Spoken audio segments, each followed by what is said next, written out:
విశాఖలో సముద్రుడు ఇంకా శాంతించలేదు. రోజు రోజుకు మరింత ముందుకు దూసుకొస్తున్నాడు. రాకాసి అలలతో తీరం కోతకు గురవుతూనే ఉంది. ఇవాళ విశాఖ ఉత్సవ్ ప్రధాన వేదిక దగ్గర కెరటాలు బీభత్సం సృష్టించాయి. సముద్రం పొంగి వేడుకల ప్రాంగణంలోకి నీరు వచ్చి చేరింది. డయాస్ వద్ద కార్పెట్లు అన్నీ తడిసిపోయాయి. కార్పొరేషన్ సిబ్బంది బకెట్లతో నీటిని తోడేస్తున్నారు. అయినా ప్రాంగణమంతా నీటితో తడితడిగానే ఉంది. ముగింపు ఉత్సవాలకు సీఎం చంద్రబాబు హాజరయ్యే అవకాశం ఉన్నందున జిల్లా యంత్రాంగం అప్రమత్తమైంది. జీవీఎంసీ కమిషనర్ స్వయంగా ఆర్కే బీచ్ ను పరిశీలించి సిబ్బందికి సూచనలు చేశారు.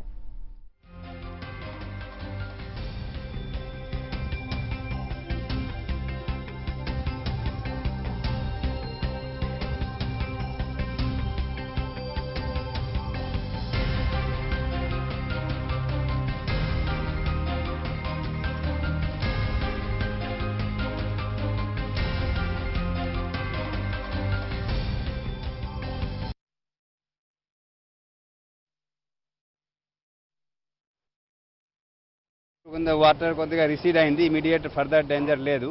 కానీ ఇంకా ఇవన్నీ టెంపరీ మెజర్స్. ఆల్రెడీ మొన్న సీఎం గారి స్థాయిలో జరిగిన మీటింగ్లో బీపీటీ చైర్మన్ గారు చైర్మన్షిప్లో ఒక కమిటీ డిస్ట్రిక్ట్ స్థాయిలో ఏర్పాటైంది. కమిటీ మళ్ళీ ఒకసారి మీటింగ్ పెట్టడం జరుగుతుంది.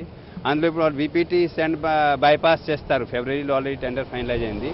తర్వాత ఇక్కడ శాండ్ క్వాంటిటీ తగ్గిపోయింది. శాండ్ క్వాంటిటీ ఇక్కడ పెంచకపోతే కష్టం అవుతుంది. ఈ టెంపరీ మెజర్స్ అంతా చేసినా కూడా నాట్ యూజ్ఫుల్.